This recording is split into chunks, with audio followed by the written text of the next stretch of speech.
Hello दोस्तों, जैसा कि आज 12 क्लास का हम लोग का एग्ज़ाम हुआ है।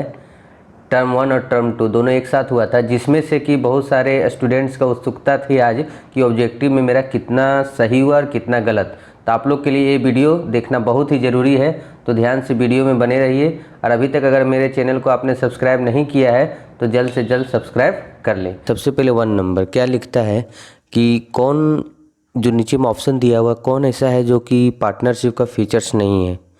तो इसमें से हम लोग का होगा आंसर 3 नंबर, लिमिटेड लायबिलिटीज़, क्योंकि पार्टनरशिप का जो लायबिलिटीज़ होता है वो अनलिमिटेड होता है।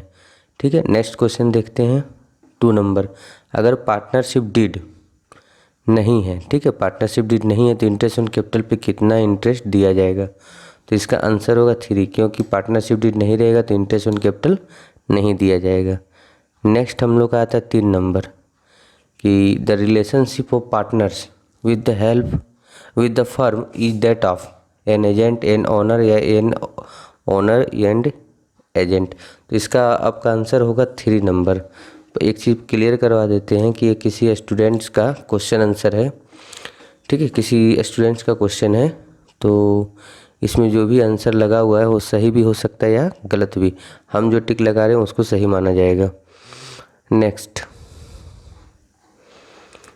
हम लोग का है क्या कि जब हम लोग पार्टनरशिप एग्रीमेंट तैयार करते हैं तो वो लिखा हुआ रहना चाहिए या नहीं रहना चाहिए, मतलब वो कंपलसरी है या वॉलेंट्री है। तो यह वॉलेंट्री है। ठीक है, उन लोग पार्टनरशिप डीड ओरल या रिटेन दोनों में से कुछ भी हो सकता है। नेक्स्ट देखिए 5 कि पीएल एप्रोप्रिएशन क्यों बनाया जाता है। तो डिवाइड या find out divisible profit. Next 6 number कि according to rule 10 of company miscellaneous rule 2014 the maximum number of a member in a partnership shall be 50। ठीक है, 50 मेंबर हो सकते हैं। इसके बाद नेक्स्ट है हम लोग के पास 7 नंबर क्वेश्चन कि जब कैपिटल फिक्स होता है तो कौन कौन से अकाउंट खोले जाते हैं। तो जब कैपिटल फिक्स होता है तो कैपिटल अकाउंट और करंट अकाउंट, 2 अकाउंट हम लोग का खोले जाते हैं। करंट अकाउंट क्या होता है, तो करंट अकाउंट हो, कैपिटल अकाउंट हो, कुछ भी हो, वो पर्सनल अकाउंट होता है। नेक्स्ट 9 नंबर कभी भी interest on capital opening capital पर निकाला जाता है। इसका मतलब 9 नंबर का जो है क्वेश्चन आंसर क्या होगा 1 नंबर। सुपर प्रॉफिट का क्या फॉर्मूला होता है, तो average profit minus normal profit, मतलब 1 नंबर आंसर होगा। नेक्स्ट हम लोग के पास 11 नंबर है कि प्रॉफिट ऑफ द पास्ट, 4 साल का हम लोग का प्रॉफिट दिया हुआ है और goodwill of 2 years average profit. तो सबसे पहले हम लोग एवरेज प्रॉफिट निकालेंगे तो हम लोग का आएगा 10,000, उसको 2 से मल्टीप्लाई करेंगे तो हम लोग आ जाएगा 20,000। इसका मतलब 11 नंबर का जो है आंसर क्या होगा 3 होगा। इसके बाद हम लोग के पास आता है 12 नंबर क्वेश्चन, जो कि सबसे इम्पोर्टेंट माना जा सकता है। इस क्वेश्चन में क्या लिख रहा है कि वेटेड एवरेज प्रॉफिट मेथड कब लगाया जाता है, जब हम लोग गुडविल निकालते हैं तो इसमें हम लोग को 2 और 3 या तो प्रॉफिट इंक्रीज ट्रेंड में होगा या तो प्रॉफिट क्या होगा डिक्रीज ट्रेंड में होगा। तो हम लोग क्या लगाएंगे, तो इसका आंसर होगा 4। इसका आंसर क्या होगा 4। नेक्स्ट गेनिंग रेशियो कब निकाला जाता है, गेनिंग रेशियो का क्या फॉर्मूला होता है। ठीक है, तो गेनिंग रेशियो का फॉर्मूला होता है new ratio minus old ratio. 14 number which is the result of change in partnership deed. अगर पार्टनरशिप डीड में चेंज होता है इसका मतलब होता है रिकॉन्स्टिट्यूशन ऑफ फर्म, मतलब फर्म का पुनर्गठन हो रहा है। इसके बाद नेक्स्ट हम लोग के पास आता है 15 नंबर। जब हम लोग 15 नंबर का कैलकुलेशन करेंगे, देखिए इसमें क्या है, वाई का सेम है, बोला कौन सा अनइफेक्टेड रहेगा, तो वाई अनइफेक्टेड रहेगा। 2 नंबर इसका आंसर होगा। इसका आंसर क्या होगा 2। इसके बाद हम लोग के पास क्वेश्चन आता है 16 नंबर कि the amount of goodwill is paid by the new partner goodwill क्यों देता है, तो फॉर शेयरिंग द प्रॉफिट में हिस्सा लेने के लिए। इसका आंसर 2 नंबर होगा।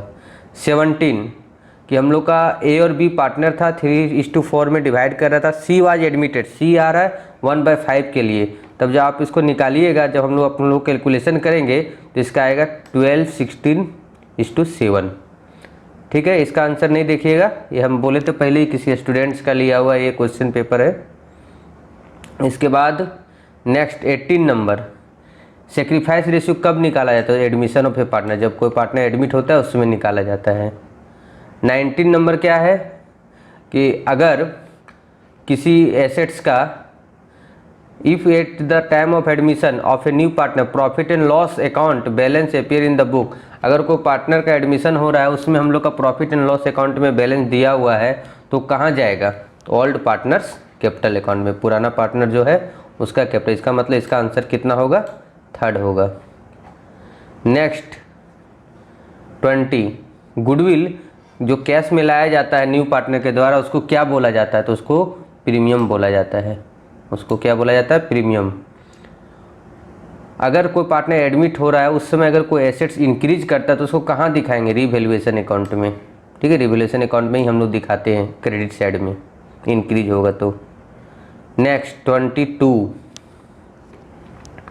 कि Z is admitted in firm for a 1/4 share in the profit for the which he 30,000 वो गुडविल ला रहा है। नया पार्टनर जेड आ रहा है वो कितना लेकर आ रहा है? 30,000। तो इसको ओल्ड पार्टनर के द्वारा किस रेशियो में बांटा जाएगा? ठीक है, तो सेक्रीफाइस रेशियो में। इसका मतलब इसका आंसर क्या होगा? थर्ड होगा। नेक्स्ट 23, अगर कोई पार्टनर रिटायर कर रहा है उसमें जनरल रिजर्व है तो ऑल पार्टनर्स में किस रेशियो में बांटा जाएगा? तो याद रखिएगा ओल्ड रेशियो में। इसका आंसर थर्ड होगा। Next 24, on the retirement of A partner the capital of the retiring partner will be credited with. देखिए ध्यान से, क्या क्वेश्चन क्या बोल रहा है कि अगर कोई साझेदार अवकाश ग्रहण कर रहा है मतलब रिटायर हो रहा है तो उसका कैपिटल अकाउंट को कब क्रेडिट किया जाएगा? किससे क्रेडिट किया जाएगा? तो his share of goodwill, his share of goodwill. Next अब हम लोग के पास आता है 25 नंबर, क्या लिख रहा है? XYZ 3 पार्टनर है, 1/4, 1/2, 7/20 में डिवाइड कर। जेड रिटायर हो गया, चलिए जेड को हटा दीजिए इसको, तो हम लोग का जो बचेगा जब हम लोग कैलकुलेशन करेंगे तो हम लोग का आंसर आएगा 5:8। नेक्स्ट हम लोग का 26 हम लोग के सामने आ रहा है क्वेश्चन, नॉमिनल कैपिटल किसको कहा जाता है? तो दोनों को बोला जाता है। ठीक है, ऑथराइज्ड कैपिटल को भी और रजिस्टर्ड कैपिटल को। इसका आंसर होगा third. Next 27, dividends are usually paid on. Dividend किस पे पेड किया जाता है? तो हमेशा याद है कि जितना पैसा पेड होगा पेड अप कैपिटल पर। 4 नंबर आंसर होगा। नेक्स्ट 28 नंबर, हम लोग का जो फॉरफिटेड बैलेंस होता है शेयर का, जब रीइशू करते हैं जो बच जाता है वो कहाँ ट्रांसफ़र किया जाता है? तो कैपिटल रिजर्व अकाउंट में। नेक्स्ट 29, टेबल F के अनुसार कॉल सिनेरियल पर कितना इंटरेस्ट दिया जाता है? तो आप लोग को बताए थे 10% और कॉल इन एडवांस पे 12%, मतलब इसका आंसर 4 होगा। इसके बाद क्या लिखता है 30 नंबर में कि difference between subscribe capital and called up capital means uncalled capital. Next 31, registered capital इनमें से कौन है? तो authorised capital. Registered capital authorised capital एक ही होता है। इसका आंसर थर्ड होगा 31 का। नेक्स्ट हम लोग के पास क्वेश्चन आ रहा है कि application money should be less than 25%। ठीक है, 25% से कम 25% से कम होना चाहिए। शेयर अलॉटमेंट कौन अकाउंट होता है? तो पर्सनल अकाउंट होता है।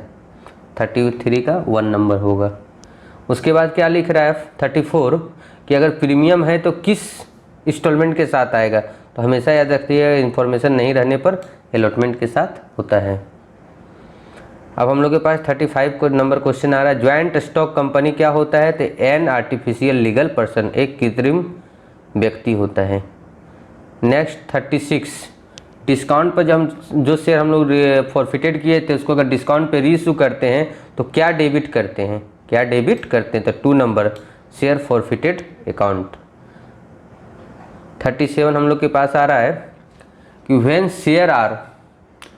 Share are forfeited the share capital account is debited with. जब शेयर फॉरफिटेड किया जाता है तो शेयर कैपिटल डेबिट किया जाता है किसके? तो जितना कॉल्ड अप वैल्यू रहता है कि या जितना पेड अप, जितना कॉल्ड अप वैल्यू रहता है उससे हम लोग क्या करते हैं?